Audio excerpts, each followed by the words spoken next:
Thank you, Matt. Hi, everybody. I'm glad you could join us. My name's Simon Bounds. I'm from Ride Sheffield. If you're not aware of us, we're a mountain bike group based in Sheffield, as the name suggests. We aim to improve access, trail conditions for mountain bikers in and around the Sheffield area, linking into the Peak District. We're part of a series of talks along with, as Matt's just introduced, Sheffield Adventure Film Festival. This is the third in a series of 4, so you can check out the others on YouTube. And next week, John Horscroft from Ride Sheffield is going to be chatting with Cy Turner from local bike brand Kotick. I think that will probably, as Matt suggested, get a little bit more tech and geeky, but I'm sure they'll touch on Sheffield and the Peak District riding scene. But on to this evening, we're joined by Aneela McKenna, inspirational Scottish mountain biker, with an expertise in diversity and inclusion as part of her day job, so to speak. But I think it would be fair to say that everything overlaps in your life, Aneela. And you've done huge amounts to bring mountain biking, and Scotland in particular, I would say, to people who otherwise wouldn't have experienced it. Would that be a fair introduction? Yeah, thanks for the lovely introduction. I don't think it's just a day job. I would say it's my passion, it's my life, diversity, inclusion, just bringing the best out of people. And I think, doing that, yes, is my day job for many years, but it's about how I can bring that passion into mountain biking and being able to look at, all communities being able to enjoy what mountain biking is all about. So yeah, it's not just day job, it's 24/7 for me. I think it's more than 20. I think it's more than 24/7 for you. You've got a magic clock or something. You can fit extra hours into the day than the rest of us. But I'm going to steal one of John Horscroft's initial questions for people. He kicks off, and I think it might be a slightly different story for you. Who first put you on a mountain bike? Yeah, it was a young lad at university who asked me to go on a date with him. So that young lad from when I was in my 20s and my first mountain bike ride is now a husband of mine, 25 years, who's listening on the call today. So I'm very worried about what the chat's going to be on the chat tonight. And how did that come about? Where did you go? Was it something you thought of before, or did it come completely out of the blue? Oh, it was completely out of the blue. I mean, I've got to be honest. I was somebody who liked to have a good bevy, if that's a word that everybody knows what that is. It's like to have a good alcohol session. I used to smoke cigarettes as well, and I was quite a rebel when I was a youngster. I think because I came from a very strict Pakistani background, so I think the only way of surviving that was to rebel against it and be the most the wild young girl that I could be. But my husband at that time, he just asked me to go on a date, and I tell you, it wasn't anything easy. Let's just say it wasn't a blue trail. It was. It wasn't a blue trail. It was something a bit more gnarly than that. And a baptism of fire in at the deep end. Yeah, I hear that all the time though. Like a lot of my friends, they say, "Oh yeah, my partner took me out for the first time," and I just couldn't believe what it is that he took me down. Because it was it's just so gnarly. And I think sometimes we think about where our own abilities are, and we think something that's not as easy for us may not be as easy for somebody else, but they don't think in those terms. And did you immediately fall in love with that, or was it a bit of a slow burner for you? Oh, it was definitely a slow burner, a long slow burner for me. I think it must have been something that ignited me, my passion at the time, because I wouldn't have kept doing mountain biking. I wouldn't have kept going on my bike, but I feel that it took me a bit of time. I think you need to know what a bike is. You need to, learn skills. You need to know what it's about. And once you have that independence and can be self-sufficient on a bike, I think that's when you start to feel confident and feel that you and your bike belong together. And I think that took a bit of time for me. And for me, I wasn't like riding bikes when I was a kid, so I didn't really have any skills or anything. And so it's just the confidence to say, yeah, I'm a mountain biker is sometimes can be a hard thing, because we've got this expectation that mountain biking is gnarly and hard. So, but yeah, I can confidently say I'm a mountain biker now. And so you say you weren't cycling from being a kid. What about the outdoors side of things? Was that something that was part of your world, or was that new too? It wasn't part of my world at all. I grew up in the old tenements of Glasgow in the 70s, and when all the tenements at that time were all black suited, and all we really knew was the city. Yep. You know, my family came to Glasgow in the early 60s, and so it was, for them, it was more about survival, you know, living as immigrants in the UK, having to deal with the challenges of and the struggles around them of just trying to get on and succeed in life. And so because of that, I think the countryside and hobbies and that kind of stuff wasn't really something for us as a family. So yeah, my only green space was the parks, and the parks are you know, Kelvin Grove Park in Glasgow was my place to go, which turned out to be my my Saturday night bevy sesh as well in my teenage years. So do you think is that part of why you think you found a real passion, I suppose, for wanting to show other people who might not have realized what particularly mountain biking, but definitely the outdoors is like, people who maybe otherwise wouldn't have considered it their space or even known it exists? Yeah, I mean, that's a big part of where we are today as well. You know, I'm talking like 25 years ago, and we're still talking about it today. Actually, we are actually talking about it today. It's the beginning. It feels like for the last 18 months in the outdoors. We've come to a realization that you know, many communities are not in the space, and so what are we doing about it? And I think COVID's probably got a lot to do with that. I think with COVID, there's been a lot of reflection time. We also saw many of the health inequalities for many communities in the UK. And so I think that has led us to a place where we can see that there are barriers for people to the outdoors, that we're starting to recognise, well, yeah, actually, this space is predominantly white, you know, and we need to challenge that and think about how we can make it more inclusive for different people, not just people of colour, but for LGBT people, for people with disabilities as well. It has felt in the Peak District and around Sheffield that the last 2 years has seen many more people find the outdoors, and I've seen more of a mixture of people, and definitely a larger number of people than you would often see in certain areas, which is great to see. You know, I love our outdoor world, and I'm glad that we can see more people join in. Have you seen similar in Scotland, or not a big change? Well, as in the partly the diversity, but partly how busy places are. Oh yeah, I mean, where did people go? You know, even if you think about COVID, we couldn't go to the gyms anymore.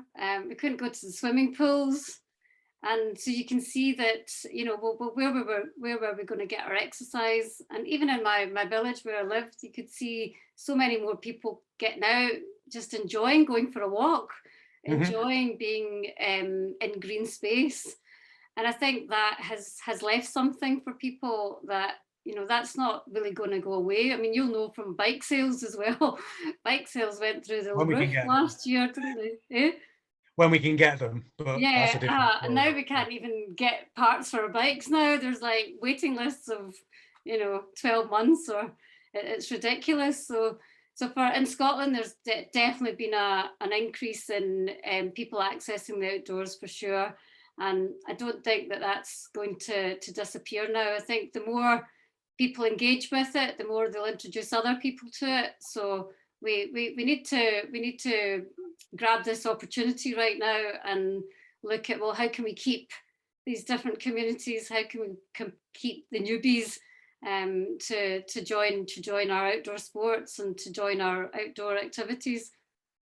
Absolutely. And I've seen it as a real positive how busy it's helped struggling cafes and businesses like that. It's great to see more people out and about. There've been the odd negatives. Have you spotted much additional conflict? Yes, I have. I've actually called it out on Instagram as well, and it then led to an article in Single Track Bike magazine because it just went viral. So yeah, you know, there's lots of new people coming out, but you know, other trail users, other people in the outdoors, we need to respect their space as well. And I had an incident in the Golfie in the borders in Innerleithen. We were all out in the trails and riding some of the steeper stuff there. And you know, one of the women that was in the group, who's just very new to the off-piste riding, and she got a hard time from somebody on the trail for being slow and for being in the way. And she was really, really upset. And it's all, you know, these kind of experiences don't leave you as humans because they don't make you feel good. So for her, she was really upset. So we called it out on Facebook, on Instagram, and it was amazing because of that one story, so many people had a similar story, and not just women. Even it was also about people that are new to mountain biking, that are new to the sport. Yeah, Single Track actually picked that up, and it was really interesting. You know, some people were coming in saying, oh, what's this? You know, I said it was about, you know, it's essentially harassment, you know, based on somebody's gender. And we had people on Instagram saying that, you know, what's it got to do with gender? I was like, well, it's got everything to do with gender. You know, would you treat somebody that was, you know, a male rider in the same way? I don't know. Perhaps not. So it's yeah, such a shame. It's such a shame to hear, and in a way, it was. I remember seeing your post and the number of comments, and it was brilliant to see that people felt they could then join in on the conversation. But it was a real eye opener for me that just how much of a problem this is, and that we're not particularly welcoming to newbies to the sport, are people who've maybe not tried it before.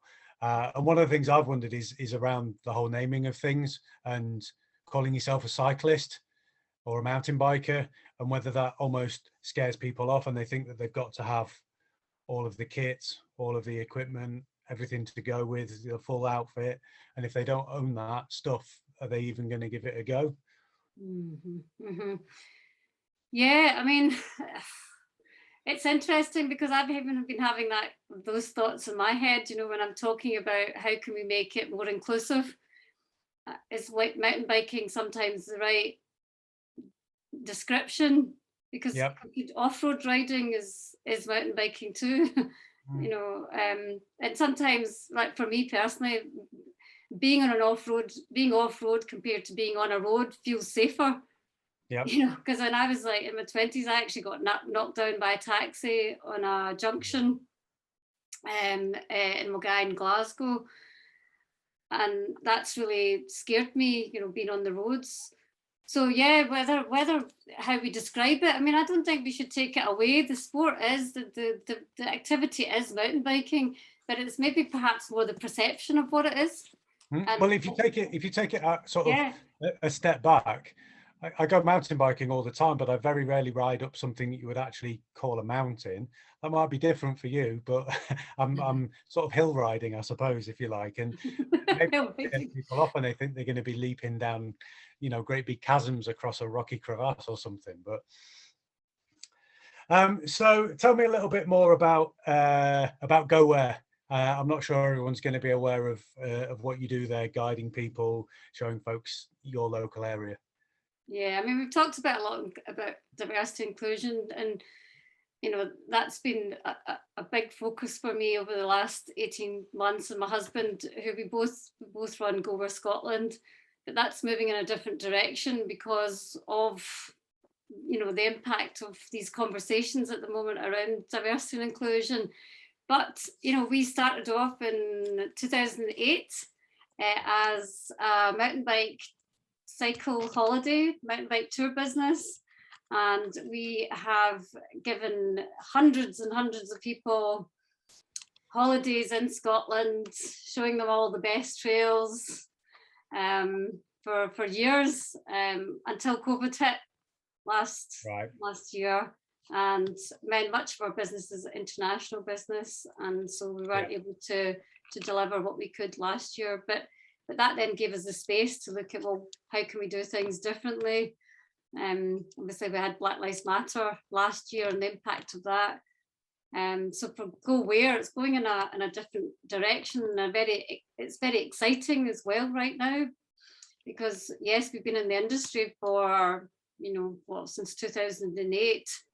But now we know that the industry is obviously looking to, they're asking themselves questions about, well, what can we be doing differently? And I think because maybe I haven't explained to the audience here, so I've worked in diversity and inclusion for 20 years in the public sector. So I worked in the Scottish Parliament as their diversity and inclusion manager for 20 years, and then I've worked as a mountain bike guide for 6 years, worked with my husband in the cycle business. But now it's about bringing all that together. That's important. It's important for the conversations that the bike industry need to have now. Anyway, I'll go back to my cycling. I've been a guide for the last 6 years, and we've taken people on some amazing adventures. I mean, just a couple of weeks ago, I had 4 women, 4 of us that went out to do a Cairngorms loop with our like a 3-day bike packing trip. And it was just fantastic being out in the hills, and I think the one thing I love about bike packing trips is they're structured, but things can always be changed. Do you know what I mean? Have you been on I know exactly what you mean. Yeah. And so you've been linking on to bikepacking. You've been involved in showing that to some to groups of young girls, and taking out groups who you wouldn't traditionally think of wanting to do that. How did that come about? Yeah. Well, can I tell you a story first about bikepacking? Oh, go ahead. Yeah, please do. So 3 weeks ago, when I was with these women, so obviously you plan everything, you do your risk assessment, and you do everything you need to do as a guide. And one of the women wasn't feeling so well, so we had to take another route, and that route was through Balmoral Castle. And I checked Google, well, Google being everything, and it said that the Queen wasn't in residence. So I was like, okay, we should be fine. Let's just go through Balmoral Castle and we can get through to Braemar. And we went through and it was all fine. It was went through the road, and just in front of us we saw a shining blue light that stopped us, and two Land Rovers, and said, well, what are you doing on the estate? And I said, well, it's right to Rome, isn't it? it's right to Rome. He says that, yes, it is right to Rome, but not right to Rome when the Queen is in residence.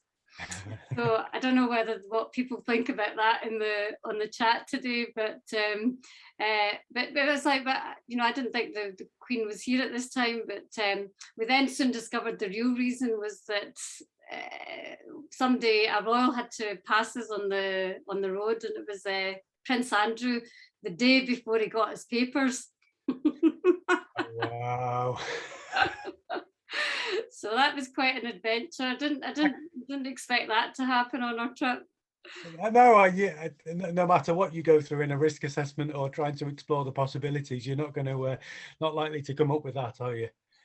Like his comment, the Queen of the Mountain. Yeah. But young girls. I've got work. Me and my pal Caroline, who's a school teacher, secondary school teacher, and Chris Bryant, who runs a cycling club in Innerleithen, and me with my diversity and inclusion hat on. The 3 of us have kind of worked together in different spheres, but we then came to realise that where are the girls? In their teenage years? We want them to be enjoying mountain biking, but they all seem to be disappearing when they turn 12, 13, particularly in cycle clubs. They might come when they're like 9, 10, but then as they start to get older, they disappear. So we set up something called Misadventures with the play of words.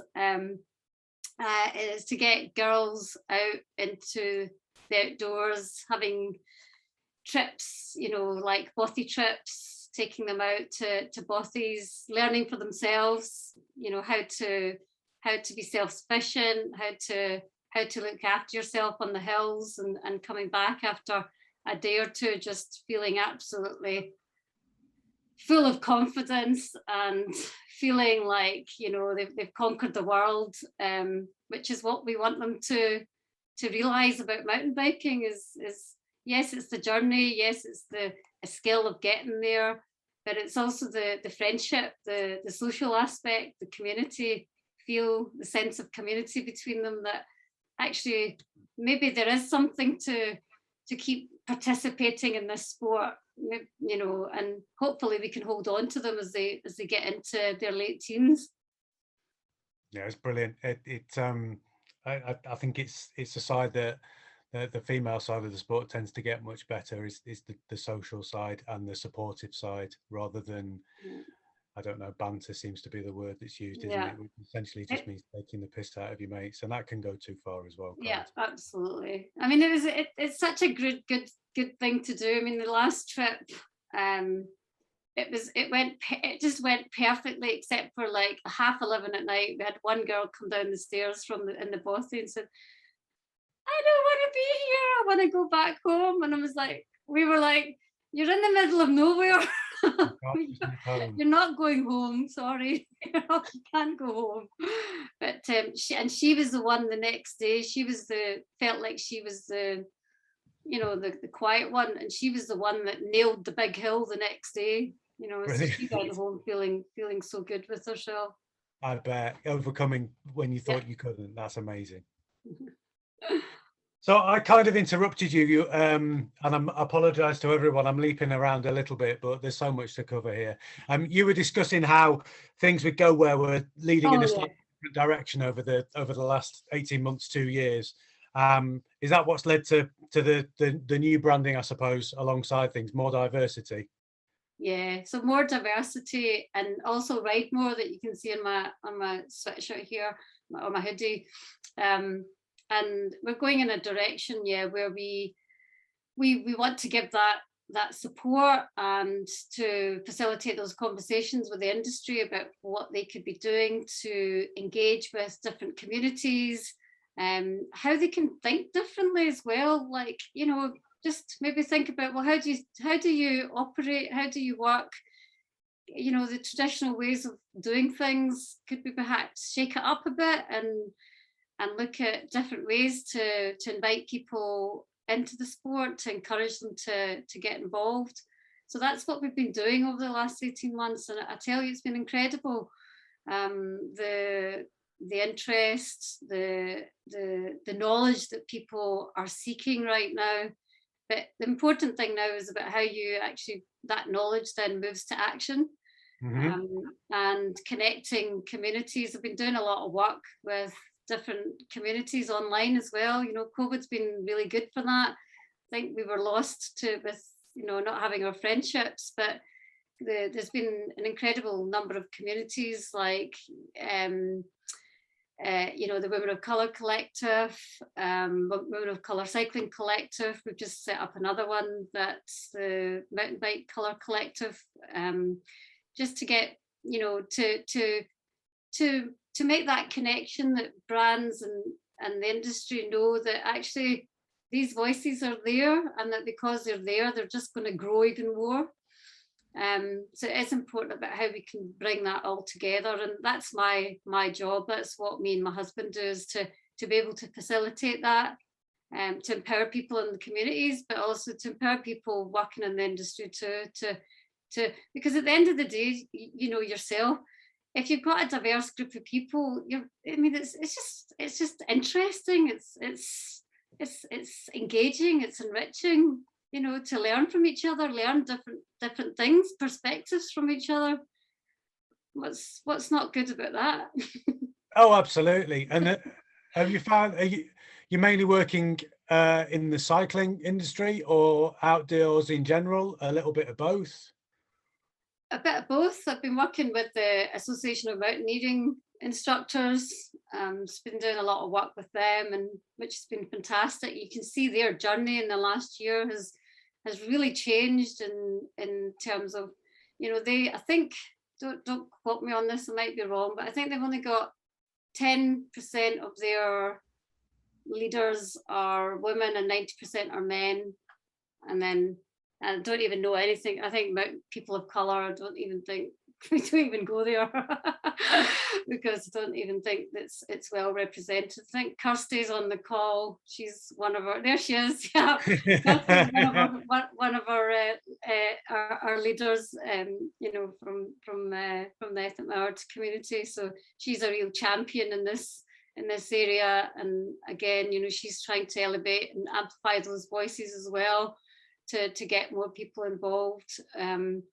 So yeah, a bit of everything, cycling, outdoors. That's good, and it seems like a mostly positive situation, and that's carried on. It's not just been a small short project, almost to have a newsletter thing and then move on back to norm. Actually feels like brands are really picking up on this just becoming part of their way of working, and involving everybody in the world around what they do, what they sell, how they help people.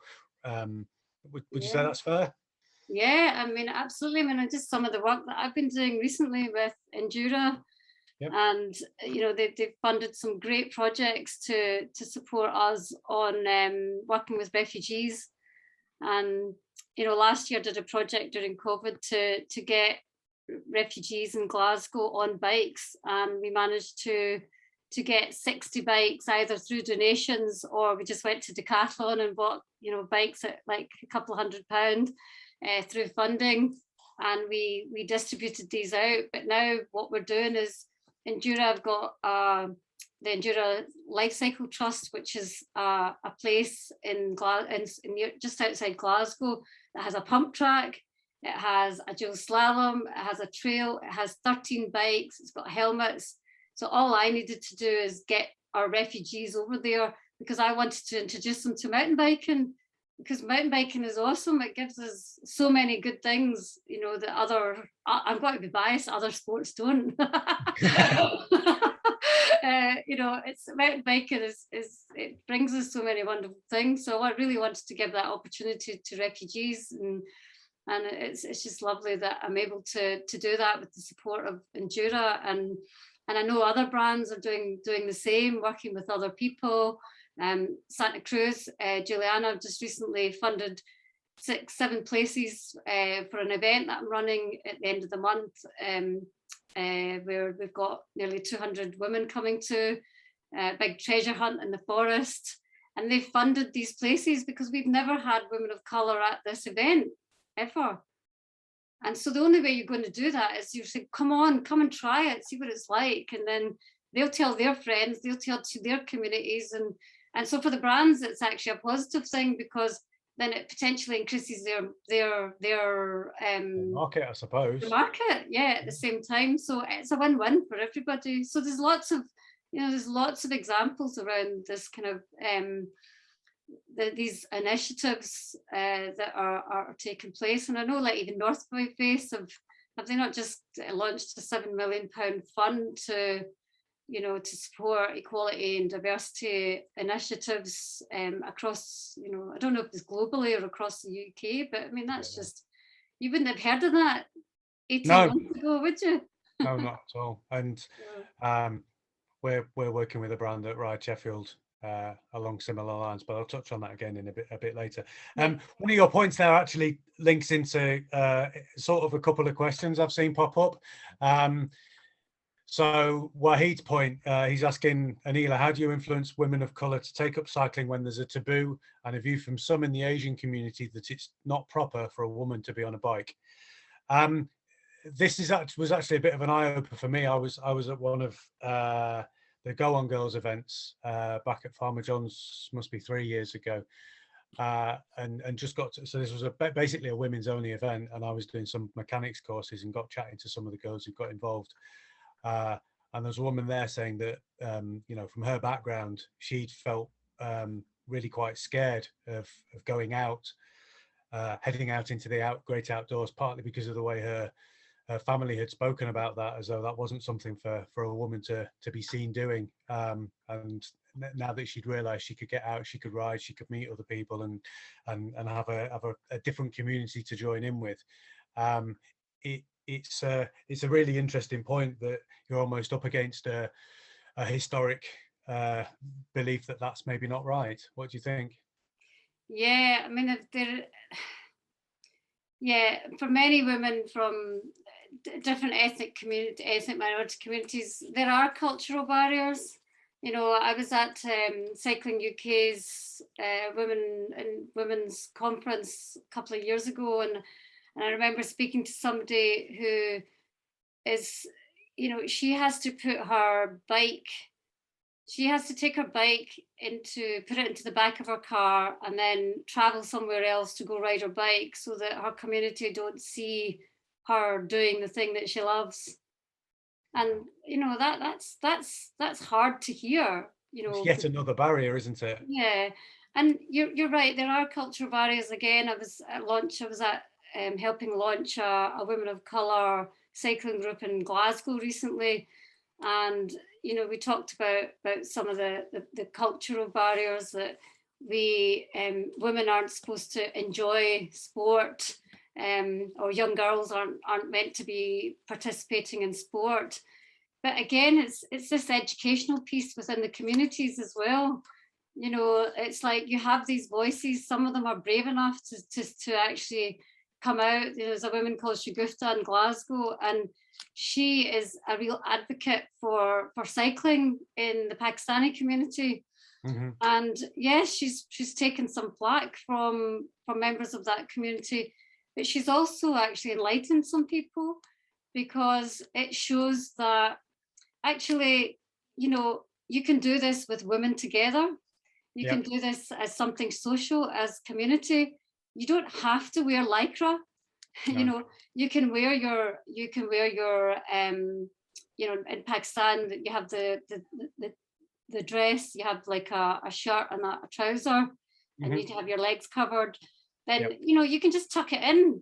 There's things you can do to actually ride bikes. Just be done in a different way. And what I found fascinating about that event was there was many women with hijabs at that event, and wearing the long dress, and they were all cyclists. And if anyone was to come in that room, you know, because your first inclination is to stereotype, mm-hmm. and you would think, how on earth could these 50 of these women be cyclists? And that's how people would think, you know, because it's your unconscious bias kicks in. You think, you know, you think about the stereotype because that's what you know. Sometimes when you don't know somebody's lived experience, you know, it's you'd be like, well, they possibly can't be cyclists. So people like ShAFF are changing that narrative within the communities as well. So there's a lot of work to do there, as well as in our own mountain bike community as well. So no, I'm not saying that. But one thing what Sai is that I just fear that if we focus on that too much, on the cultural barriers, that then that's used as an excuse to say that's why there's a problem of the lack of diversity in mountain biking. I wasn't meaning it that way. I was sort of trying to share the side from my side of things. It just isn't something I would ever have realised, and that those outside those communities, you know, need to bear in mind, I suppose. Yeah, absolutely. And that then links in slightly. You were saying about a pump track just outside a city. Frit has made a point. Are new trails being developed across the UK, or are they still in certain areas that people need to travel to? What's access like for people in towns and cities to get out and access mountain biking? I think this is a big one, because it's very easy for me to sit here on this side of Sheffield, right near the Peak District. I can hop in my van, I can go somewhere, or I can ride straight out of my door. Sheffield's really great that you can ride through the parks and get out, but you're then adding to your ride before you get to what might be your destination. What about people who haven't got that? That's harder, isn't it? It's hard, and it's interesting. I'm working on a project with some people in one of the most deprived areas in the Borders called Galashiels. And there was a project put together to develop some mountain bike trails, and they invested, thousands of pounds to put together a project plan for that. But the thing was that, when we had a few people look over it, and I had a look at it as well, and the problem was that you had to drive there. Yep. It was on a hill. It wasn't, where was the access from the town itself? What about people that can't afford to drive? What about people that don't have cars? How can it link to public transport? So actually the good thing that was done, I think many of the funders around these things are actually looking for your diversity and inclusion requirements, so that they had to go back and look at, well, where are you going to start the trail? Are you going to start the trail next to public transport? Are you going to make sure that it can be accessible to the actual community that needs it, the people that are living in this deprived area that actually could benefit significantly from it? So I think, from a government in Scotland, particularly from a government point of view, it's very much part of the criteria now. That you do need to think about these things when you are developing, trail centres, whatever. But going back to your point about pump tracks, they're amazing things. All you need is a helmet and a bike. You can go out, you can learn skills, you can do tricks, you can do whatever. Well, you could at least try, in my case. I mean, I posted one of our refugee friends from Glasgow, and he was like, just so nervous about going on the pump track, and then he just totally, he was an absolute pro by the end of the day. Brilliant. And that just shows, well, if you can do that on a pump track, then we can take him out and mountain bike on hills as well. So it's almost like that transfer, isn't it? It's give people that opportunity. It doesn't cost too much. Maybe community centres, maybe there needs to be community hubs with cycles so people can access them that are near pump tracks.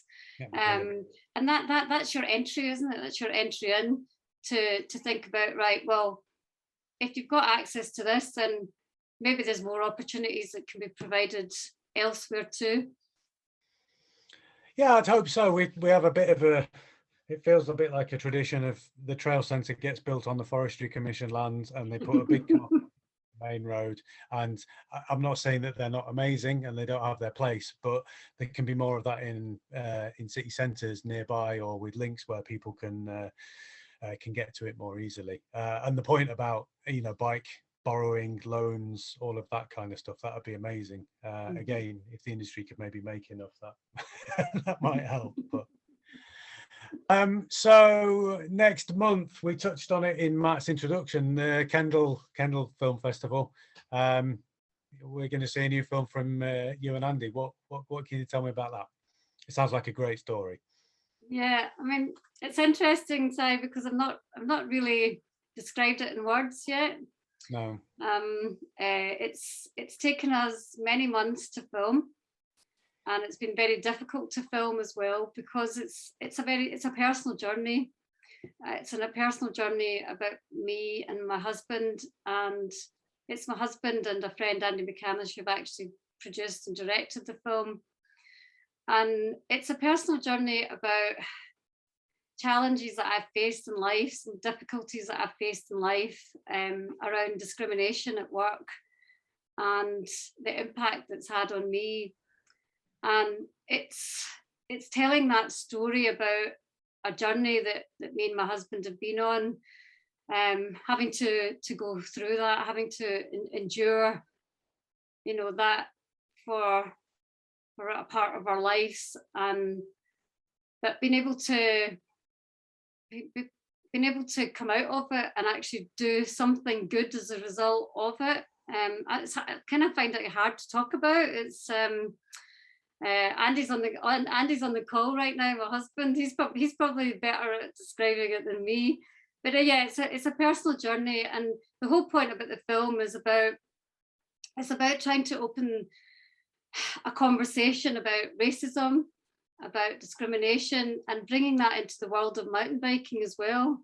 You know, that mountain biking is not immune. Mountain biking, we say that it's a welcoming community, and it is very much a welcoming community, but racism exists everywhere. It's ingrained in society.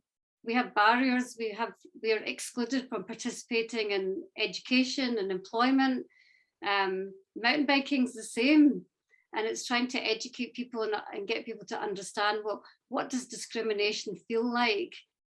But it's also about the power of the bike, about how the bike can save you, how the bike can actually help you do good things in life for the better, how you can empower yourself, but how you can empower others as well. And that's what the film is about, that journey.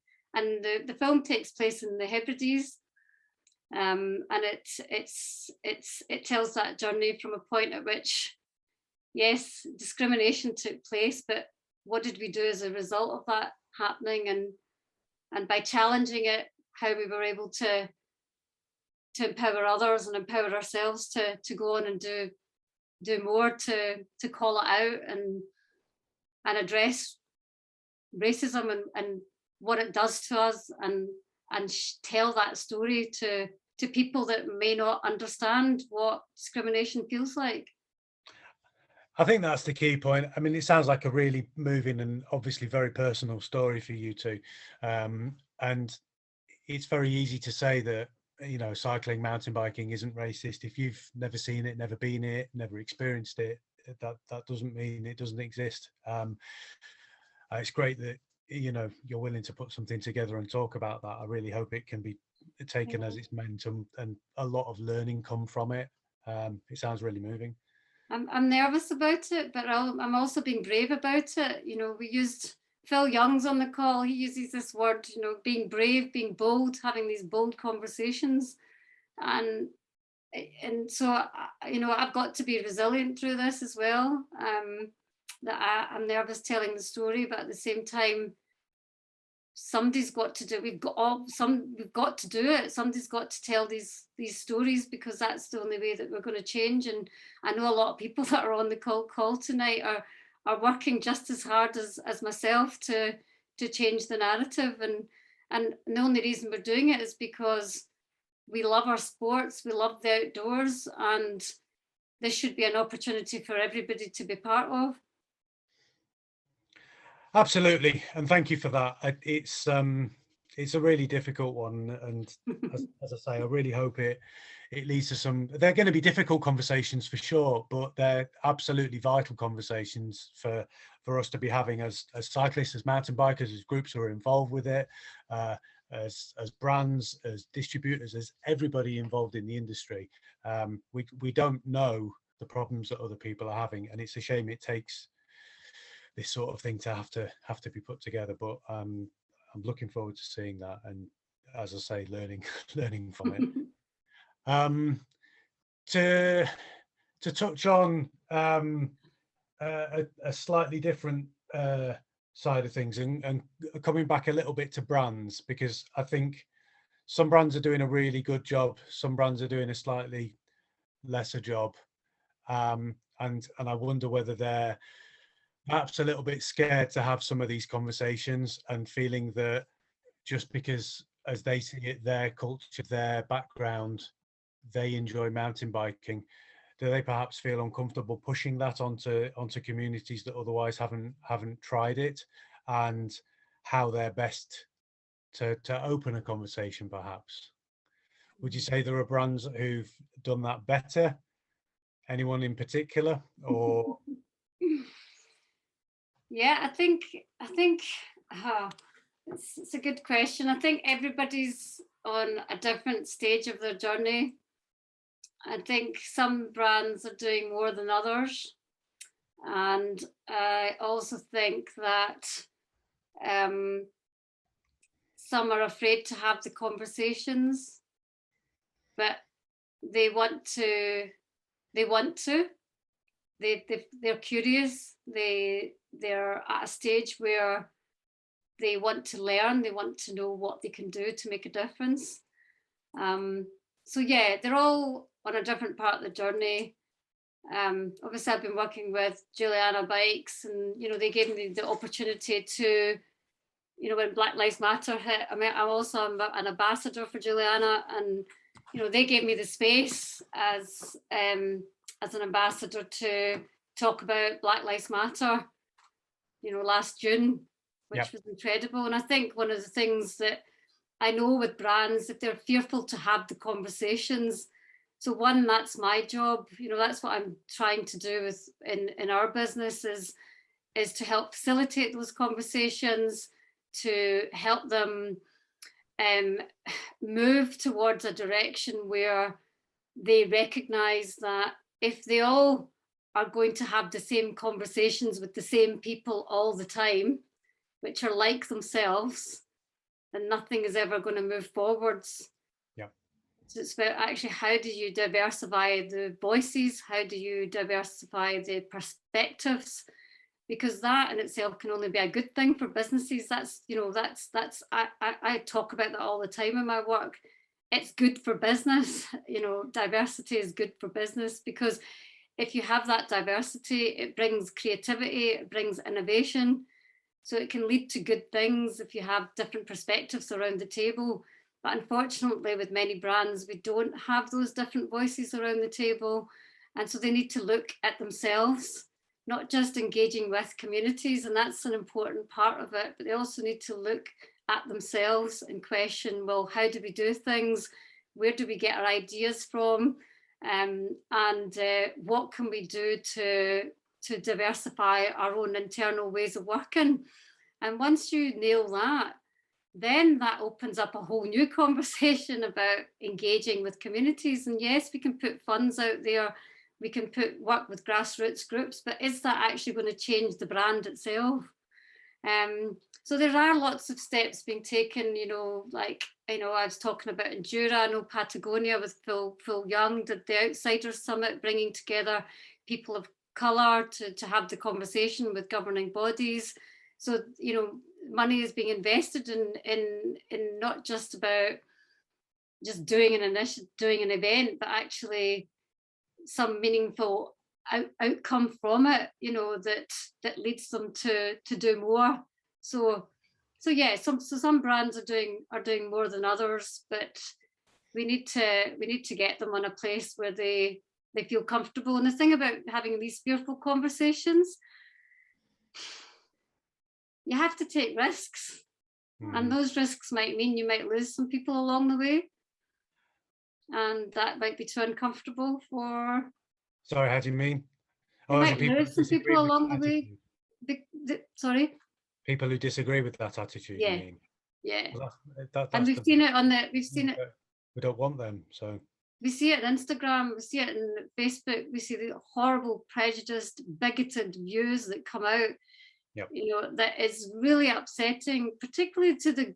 People are talking about other people's experience, and they don't even have that experience themselves. So they're judging others. It's almost like, and that can be very uncomfortable, judging other people's experience in life, and I find that really, really difficult. I don't challenge them myself much. My husband does, challenges it all the time on Instagram, but I think that tells a story that we've got a lot of work to do. I think it just illustrates how hard a job that there isn't enough that can be done, really. We experienced a little bit based on a social media post we had as a shop, and it was awful to have to deal with, but it's nothing compared to what a lot of people have to deal with as direct prejudice or racism. So I can't really talk about that.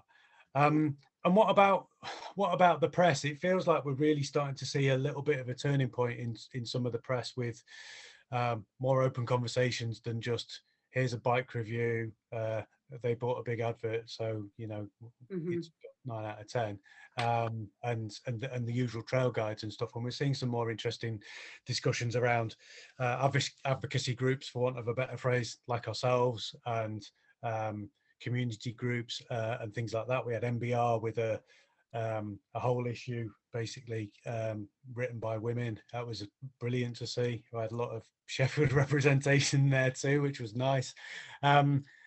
You missed the one before, the edition before that.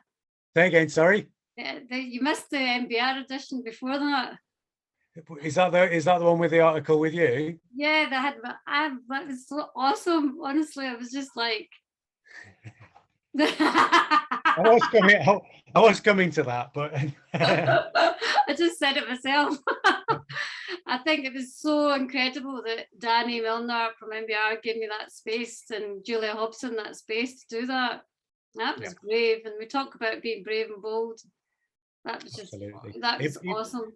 It really impressed me because they're still part of a big media house in a way, and it's a slight. I'm not saying that the smaller guys have it easier, but they can make their own decisions a little bit more quickly. For someone involved with a great big rolling media company to do something quite so different, that was really impressive to see. So, and I really enjoyed that. I found it useful. Reading even more about you, and Julia's a Ride Sheffield ambassador. She also rides for Juliana. We know her well, so feeling all of those little loops joining up. Absolutely. So outside Scotland, where would you go for a ride? Where's a favorite trip, or do you just stick home? I do love Scotland. I might venture out. I ventured out to the Lake District a couple of months ago. That was as far as I've got to ride outside Scotland. But no, Andy and I have been around the world. We've biked in the States, and Slovenia was a lovely place. Santa Cruz, La Palma, and France, Spain, the south of Spain, Italy. Every place has its own unique style of riding. You've done plenty, but there's no place like home. Would that be fair? Yeah, I think so. Yeah, I've got to. I do love my local rides. I love the Innerleithen, and I love going up to the Cairngorms as well. Have you ever been to the Cairngorms?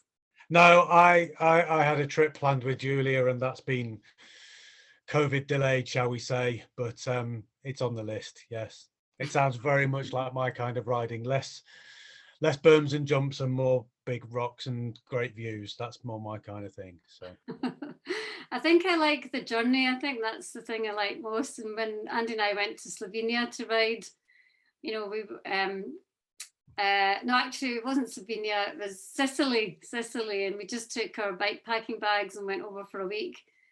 And it was, the incredible power of technology is we didn't know what we were doing, we just got there. But from day to day, we could actually we decided to ride around the volcano in Sicily, and we just went from day to day looking at online maps, looking at Komoot, looking at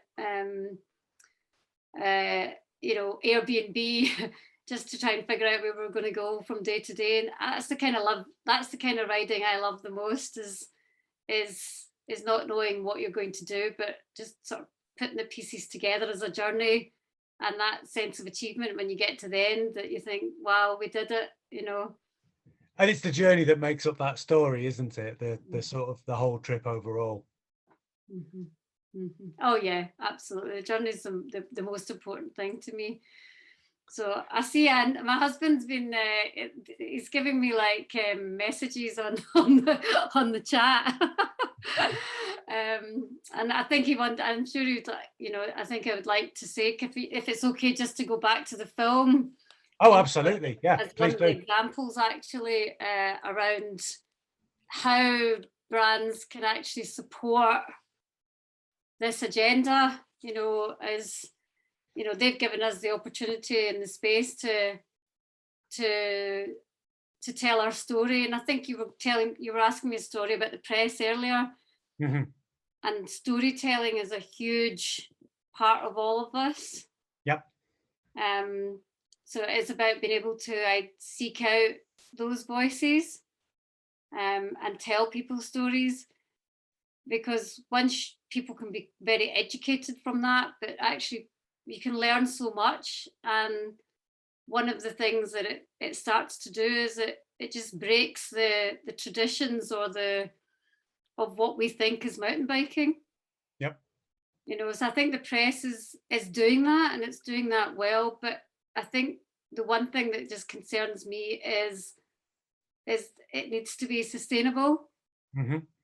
And it shouldn't just be for this time because, you know, diversity is sexy right now. it's a, you know, a topic of conversation. It needs to be for the long term. It needs to be part of every mountain bike magazine that we see for every month rather than for 2 or 3 months in a year. Yeah, absolutely. So it was great to see one-off specials, but as you say, these things need to be part of every story. Yeah.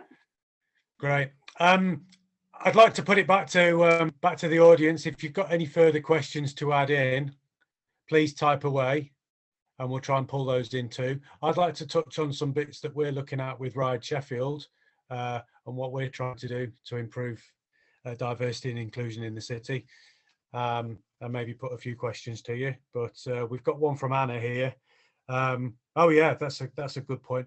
At what point in the journey did the penny drop and you realised that you could make a positive difference? What stage in my journey? I suppose I'm always wanting to make a positive difference. I think given my background, my culture, I had a very difficult upbringing. There was domestic abuse in the family. I didn't have a very good father, and I think because of all of that and that experience and what I was told I can't do in life and the impact that had on me and my mother, I think that's when the penny dropped, when my mother died when I was 20, that I wanted to do something good with my life and to make a positive difference. And back then, actually, I looked at some old newspaper clippings recently, and I was doing the same then that I'm doing now, and that was getting Asian women into sport, into aerobics classes in my 20s. And I saw a feature in the Glasgow Herald that I kept, that, you know, what was my reasons for getting people that not necessarily know that a sport exists, that you know, why am I doing that? Why am I trying to bring people into these spaces? And that's when the penny dropped, is when my mother died and she didn't have a great life. And so for me it was, well, we've got to make the most of it, and we've got to give other people the opportunity to have a good life too. It's a great attitude. It's absolutely infectious. And all of this hard work is definitely paying off and inspiring the rest of us to get involved on things. At Ride Sheffield, we've been lucky to agree to a grant from RAFA, who are keen to support sort of grassroots mountain biking, and they've been really open with how we can use that money. And part of what we wanted to do was improve diversity and inclusion. We're basically a group of white men who organise what we do at the moment, and we know that needs to change. So our current thinking is that we'd like to do a small grant that will act as a kicking point to pay somebody to help us to guide that, and, as you say, make that a permanent part of what we do. So almost putting it out to community and saying, if you have this cash, what would you do with it? How can we, you know, lead our thinking? This is a world that we maybe don't fully understand, and we'd like you to help us to. Do you think that's the right approach? So you would give a grant out? Can you just say that again? So you'll give a grant out? Well, a sort of a development grant, for want of a better phrase, to rather than just saying, hey, give your time for free, we'd like to pay somebody to put some time into this sort of thing. And maybe it's something that they then become a permanent part of Ride Sheffield, or maybe they help to link us to people who want to be, rather than simply us taking our view on inclusion, looking at other communities around the city and how they might do things if they were given the chance and a degree of money. I love it. I love it. It's awesome.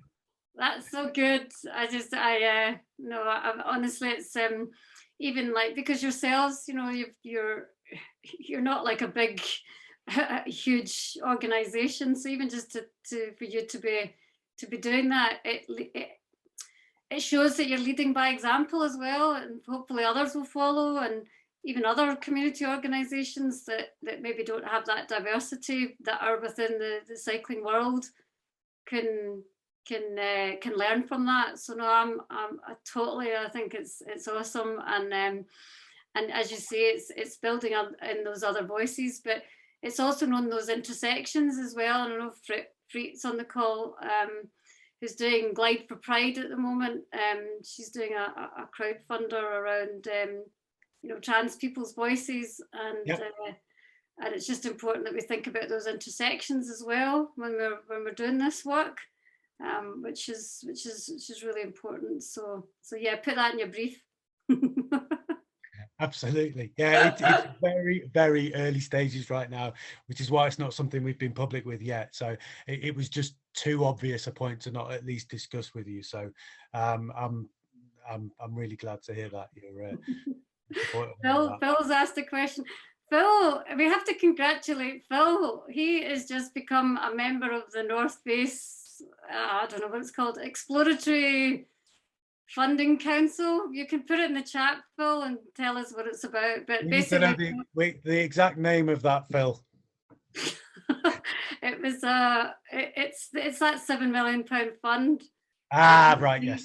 He's going to be one of these what's it, Judge Judy, what's her name, Judge, what's the television program with a judge on it? Oh, I know what you mean, yeah. Making the decisions. He's going to be one of them. Oh, brilliant. Well, as Henry says in that, it was a conversation with Phil that Judge Judy, there we go. Yeah. Oh, awesome. No, there's some incredible people on this call as well, Science, and that's great listening to you. It's connecting with your community as well, you know. We're connecting people in many different communities. That's what's so wonderful about doing these things. I love it. It's been really good. I can't see everybody, but all of the names that I see and recognise, and I know we've got some groups who've dialed in who probably only showing us one viewing, but have got 12 people in a room kind of thing. So well, Matt's saying he wants to let everybody go and let everybody chat away. Go for it, Matt, for sure. What's he doing?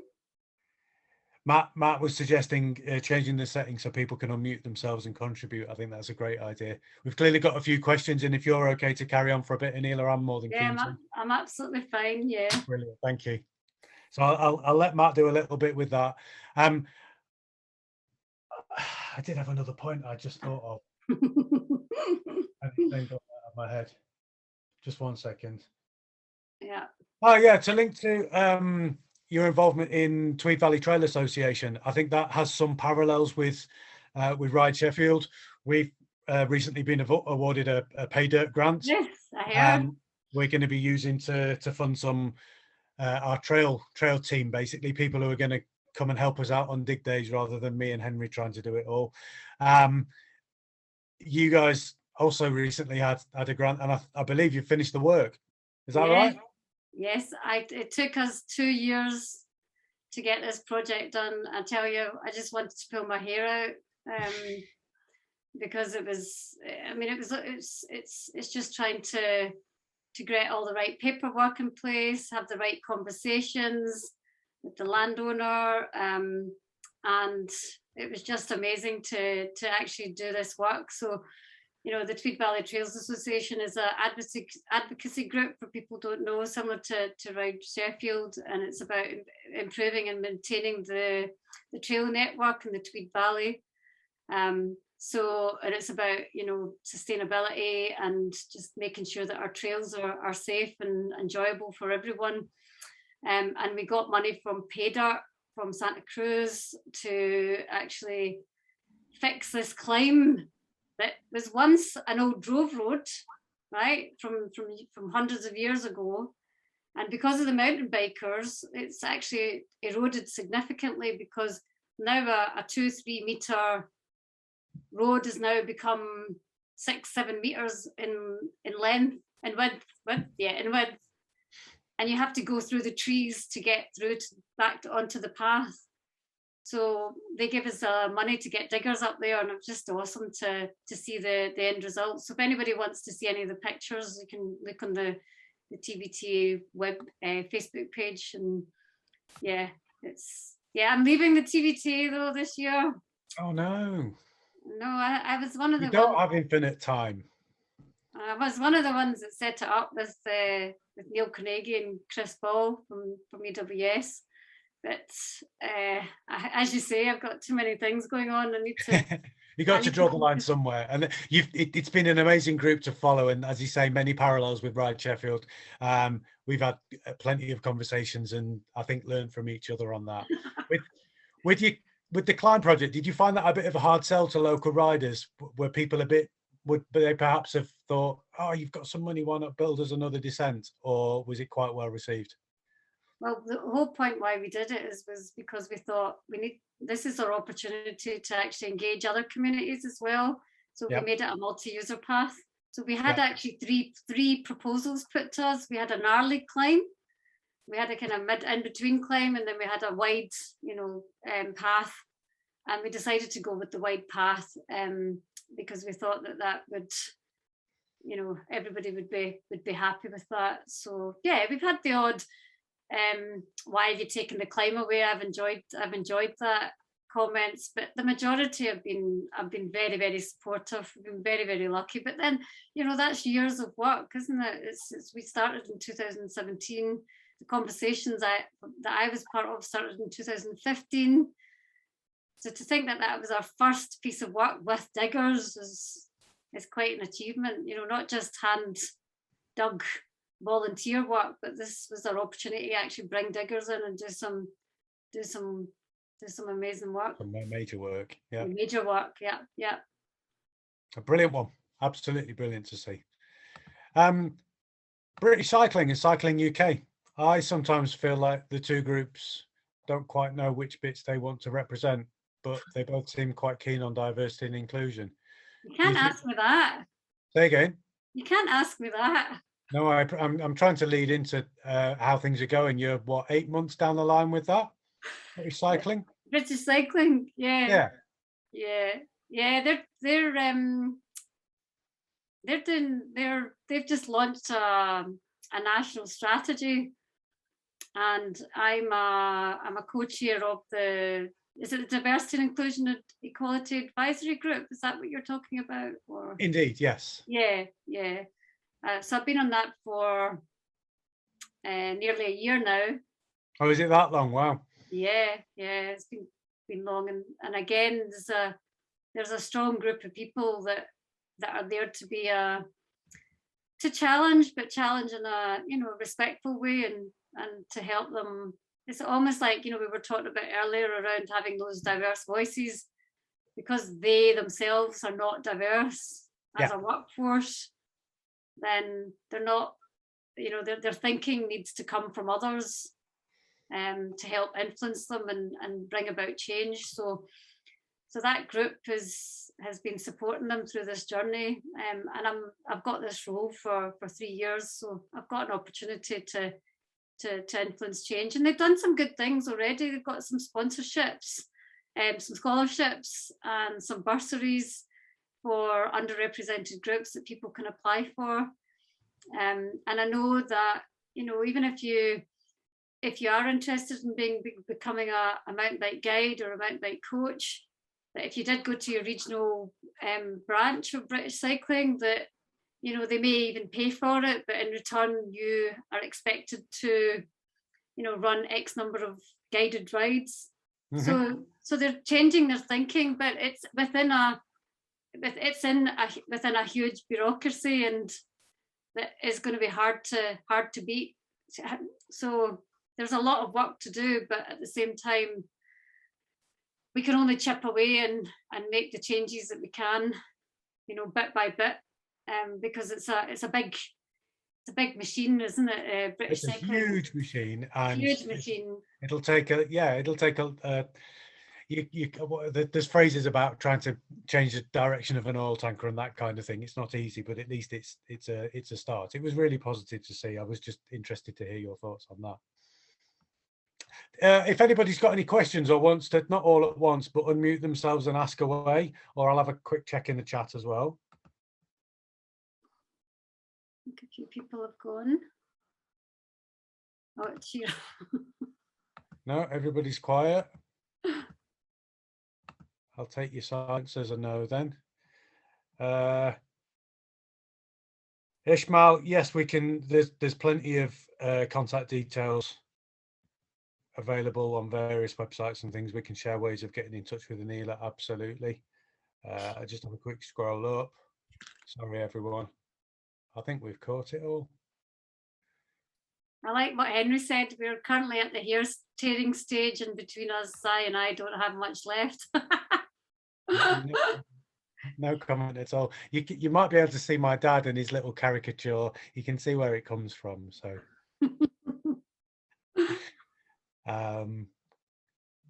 yeah, no, I think that's brilliant. I think that covers anything. Did you have anything else you wanted to discuss, Aneela? Have we skipped over anything else you wanted to touch on?